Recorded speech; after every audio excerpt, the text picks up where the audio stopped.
இயேசு உங்களை நேசிக்கிறார். பிரியமானவர்களே, இந்த நாளில் ஆண்டவர் நம்மளோடு பேசும்படிய வேதத்திலிருந்து ஒரு 3 வசனங்களை கூட வாசித்து ஆண்டவர் நமக்கு கற்றுக் கொடுக்கக்கூடிய காரியத்தை பார்ப்போம்.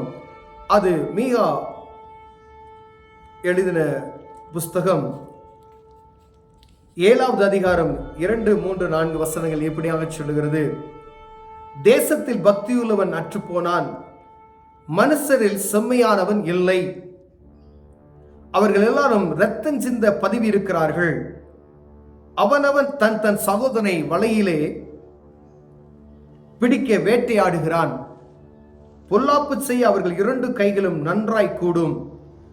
அதிபதி கொடு என்கிறான், நியாயாதிபதி கைக்கூலி கேட்கிறான். பெரியவன் தன் துராசையை தெரிவிக்கிறான். இவ்விதமாய் புரட்டுகிறார்கள்.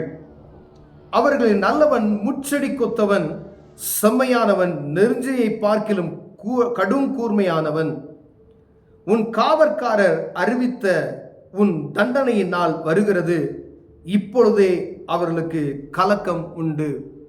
உன் காவற்காரர் அறிவித்த உன் தண்டனையின் நாள் வருகிறது, இப்பொழுதே அவர்களுக்கு கலக்கம் உண்டு. பிரியமானவர்களே, தீர்க்கதரிசி இங்கு சொல்லுகிற இந்த வசனம், தேசத்தில் பக்தியுள்ளவன் இல்லை, மனுஷரில் செம்மையான இருதயம் உள்ளவன் இல்லை. அவர்கள் எல்லாரும் இரத்தம் சிந்த பதிவு இருக்கிறார்கள். அவன் தன் சகோதரனுக்கே விரோதமான காரியத்தை செய்கிறான். அவன் சகோதரனையை வலையிலே தள்ளுவதற்கு அவன் இருதயம் செம்மையானதா இல்லாமல் இருக்கிறது. பொல்லாப்பு செய்ய அவர்கள் 2 கைகளும் நன்றாய் கூடி வருகிறது. நன்மையான காரியத்தை அல்ல, பொல்லாப்பான காரியத்தை செய்வதற்கு மனிதனுடைய கைகள் கூடி வருகிறது. அதிபதி கொடு என்கின்றான், நியாயாதிபதி கைக்கூலி கேட்கிறான். பெரியவன் துராசையினால் நிரம்பி தெரிவிக்கிறான். இவ்விதமாய்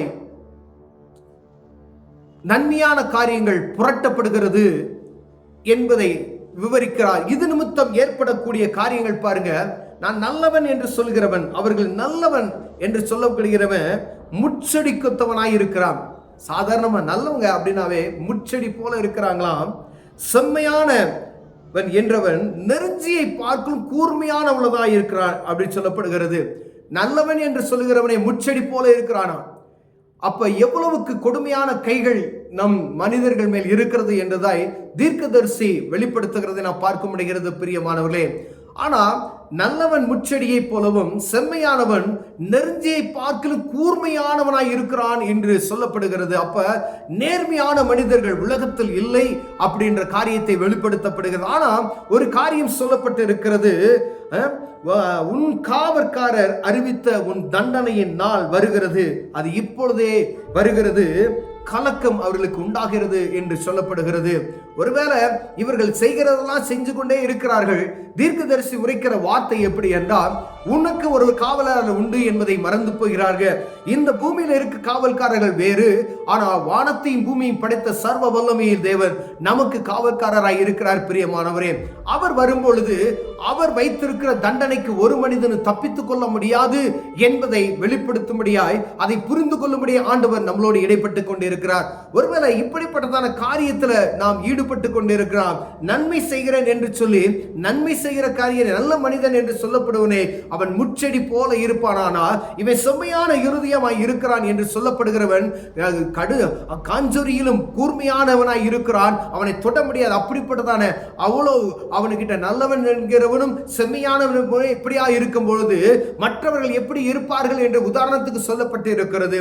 அப்படிப்பட்ட இருதயம் உள்ளவர்களுக்கு, மனிதர்களுக்கு நியாயம் செய்யாதபடிக்கு அவர்கள் கைக்கூலி கேட்கிறவர்களாய் இருக்கிறார்கள். பெரியவர்கள் என்ன செய்யறாங்களாம்? பொருளாசை நிறைந்தவர்களாய் வெளிப்படுத்துகிறார்கள் என்று சொல்லப்பட்டு இருக்கிறது. பிரியம், ஆனா ஆண்டவர் சொல்லுகிறார், அவருடைய காவற்காரர்கள் வரப்போகிறார், அவருக்கு ஒரு காலத்தை வைத்திருக்கிறார். அவருக்கு காவற்காரருக்கு பயந்து நீ நீதி செய்வதற்கு ஆயத்தமாயிரு. ஒருவேளை ஆண்டவருடைய காவல்காரர் அவர் வரும்பொழுது, அவர் நீதி விசாரிக்கும் பொழுது அது மகிமையா, அது பயங்கரமான, அது கோபாக்கினையில் வரும். பிரியமானவர்களே, அநேக நேரங்கள்ல நமக்கு உலகத்தினுடைய காரியத்தை நாம் சார்ந்து இருக்கிறவர்களாய் காணப்படுகிறோம். எதை செஞ்சாலும் யாரும் கேட்க முடியாது. அரசாங்கத்தை ஏமாத்தி விடலாம். பலவிதமான எந்த மனிதனையும் எனக்கு மீறின ஒரு மனிதன் இல்லை. நான் பலபலம் கொண்டவன், எனக்கு ஆள் பலம் இருக்கிறது, எவரோரு என்னை ஒன்றும் செய்ய முடியாத பெருமிதத்தோடு நாம் இருப்போமே. ஆனால் அப்படிப்பட்டவர்களை பார்த்து ஆண்டவர் சொல்லுகிறார், ஆண்டவர் பிள்ளைகள் இப்படிப்பட்டதான காரியத்தில் நீங்கள் இருப்பீர்கள், ஆனால் ஆண்டவருக்கு பயந்து நடக்கிற இருதயம் உங்களுக்குள் இல்லாது இருக்குமானால் ஆண்டவருடைய சத்தம் கேட்கப்படுகிற இந்த துணியை நீங்கள் புரிந்து கொள்ளும்படி ஆண்டவர் உங்களோடு இடைப்பட்டுக் கொண்டு இருக்கிறார். நியாயத்தை புரட்டுகிறவரால் நீங்கள் இருப்பீர்கள், ஆனால் நியாயத்தை புரட்டாதபடிக்கு நீங்க நியாயாதிபதியாய் இருக்குவீர்கள். ஆனால் ஆண்டவருக்கு பயந்து ஆண்டவருக்கு உண்மையாய் நடக்கும்படியாய், ஏன்னா உங்களுக்கு ஒருவர் உண்டு, நியாயாதிபதி ஒருவர் உண்டு, உங்களுக்கு ஒரு காவல்காரர் உண்டு என்பதை நீங்கள் அறிந்து செயல்படும்படியாய் ஆண்டவர் உங்களோடு இடைப்படுகிறார். ஒருவேளை நம்ம ஜனங்கள் தன்னுடைய சகோதரனுக்கே விரோதமாய் வலையை வீசுகிறவனாய் இருக்கிறான். ஒருவனும் செம்மையான இருதயம் உள்ளவன் இல்லை, சகோதரனே சகோதரனுக்கு வலையை வீசுகிறவனாய் இருக்கிறான் என்று வேதம் சொல்லுகிறது. பிரியமானவர்களே, அப்ப எவ்வளவுக்கு ஆண்டவர் நம்மை நிதானித்து வைத்திருக்கிறார் பாருங்க. அவ்வளவு மனிதனுடைய இருதயம் கபடுள்ளதாய் இருக்கிறது என்று வேதம் சொல்லுகிறது. ஆனா தலைவர்களும் பெரிய ஆட்களுமாய் இருக்கிற எல்லா ஆண்டவருடைய பிள்ளைகளை பார்த்து ஆண்டவர் சொல்லுகிறார், உன் காவல்காரர் வருகிறார், அவர் வரும்போது உனக்கு கலக்கம் உண்டாகும் என்று வேதம் சொல்லுகிறது. பிரியமானவர்களே, அப்ப நமக்கு ஒருவர் இருக்கிறார். நான் நியாயாதிபதியா இருக்கிறேன், நான் ஒரு பெரிய தலைவனா இருக்கிறேன், நான் ஒரு பெரிய அதிகாரத்துல நான் இருக்கிறேன், நான் என்ன வேணாலும் செய்வேன், யாரும் என்னை கேட்க முடியாது என்பதை அல்ல.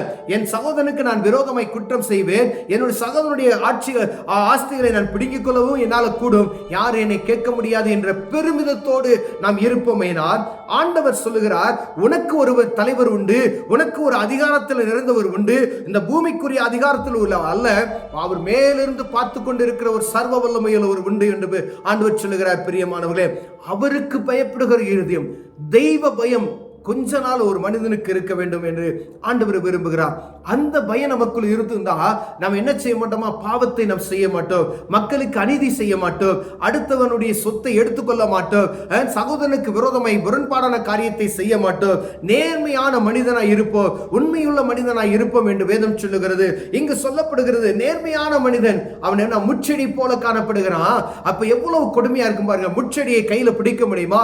அப்ப நேர்மையான மனிதன் சொல்லவே அப்படி இருக்கிறான். அப்ப உண்மையும் உத்தமுள்ள மனிதன் எங்கே என்று ஆண்டவர் தேடிக்கொண்டிருக்கிறார். ஆண்டவர் சொல்லுகிறார், நாம் கவனமாய் இருக்கும்படிக்க ஒரு வாய்ப்பை மீண்டும் மீண்டுமாய் கொடுத்து கொண்டு இருக்கிறார். நான் நல்ல நிலைமையில் இருக்கும் பொழுது, ஒரு மனிதனுக்கு நன்மை செய்யக்கூடிய நிலைமையில் இருக்கும் பொழுது, அவனுக்கு நான் நன்மை செய்ய திராணியாய் அந்த நன்மையை செய்து விட்டார் ஆண்டவர் பிரியப்படுவார். ஒருவேளை நான் ஒரு பதவியில் இருக்கிறேன், ஏழை மக்களுக்கு என்னால் நன்மை செய்ய முடியும், அதை தடுக்காதபடி நன்மை செய்து விட்டோமானால் இந்த ஆண்டவருடைய நாமம் மகிமைப்படும், நாமும் தப்பித்துக் கொள்ளலாம். ஒருவேளை நான் நன்மை செய்கிற இடத்திலிருந்து நான் மக்களுக்கு தீமையே செய்து கொண்டு இருக்கிறேன், நான் நன்மை செய்யக்கூடிய காரியத்தில் இருந்து ஒரு நன்மையும் என்னால் பிரயோஜனப்படவில்லை என்றால் ஆண்டவருக்கு கணக்கு ஒப்பிக்க வைக்க வேண்டும். நான் நியாயத்தை புரட்டுகிற சூழ்நிலைக்கு நான் தள்ளப்படுகிறேன் என்றால் உன்னை நியாயாதிபதியா நான் வைத்திருக்கிறேன், ஆனால் நீ நியாயத்தை புரட்டுவியானால் உனக்கு ஒருவர் உண்டு, அவர் அதிபதியாய் வருவார். மனிதன் அல்ல, அவர் சர்வ வல்லமையுள்ள தேவன். அவருடைய கோபத்துக்கு ஆளாகாது இருக்கும்படியா ஆண்டவர் நம்மோடு பேசிக் கொண்டிருக்கிறார். பிரியமான வேதம் சொல்லுகிறது, ஆண்டவருக்கு பயந்து நடக்கிற இருதயம் உள்ளவர்களை ஆண்டவர் தேடிக்கொண்டு இருக்கிறார். நியாயாதிபதிகளை அவர் தான் உருவாக்குகிறார், அவர் தான் நீதி உள்ள மனிதனை உருவாக்குகிறார், மனிதனுக்கு நல்குணத்தை உண்டாக்குறவர் அவர் தான் இருக்கிறார். அவர் தான் சொல்லுகிறார், நம்ம நீதியோடு உண்மையோடு நடந்து கொள்ளுகிற ஒரு மனிதனை நான் தேடிக்கொண்டு இருக்கிறேன்னு சொல்லி நம்ம அப்படிப்பட்டதான சூழ்நிலையில இருப்போமையினால் நமக்கு ஒரு அதிபதி உண்டு, அவர் நம்மை நியாயம் விசாரிக்க போகிறவராய் இருக்கிறார். அவருக்கு பயந்து நடக்கிற இருதயம் எனக்கு வேண்டும் என்று சொல்லி அவரிடம் கேட்போமையினால் ஆண்டவர் மன்னித்து உங்கள் அதிகாரத்தில் இருக்கும் பொழுது, ஒரு தலைமைத்துவத்தில் இருக்கும் பொழுது மக்களுக்கு நன்மை செய்யக்கூடிய காரியங்களை நீங்கள் செய்வதற்கு அவர் கிருபை அளிக்க வல்லமையாக இருக்கிறார். பிரியமானவர்களே, கண்களை மூடுவோம், ஜெபம் செய்வோம். அன்பின் தகப்பனே, ஆண்டவரே, நாங்கள் அதிகாரத்தை துஷ்பிரயோகம் பண்ணாதபடிக்கு தேவங்களை காத்துக்கொள்ளும்படி நான் ஜெபிக்கிறையா. ஆண்டவரே, எங்க சகோதரர்களுக்கு ஆண்டவரே நாங்கள் தீமையை செய்யாதபடி எங்களை காத்துக்கொள்ளுங்க. ஆண்டவரே, இயேசுவின் நாமத்தினால ஆண்டவரே உமது கிருபை எங்களை நடத்தட்டும். இயேசுவின் நாமத்தில் பிதாவே, ஆமென்.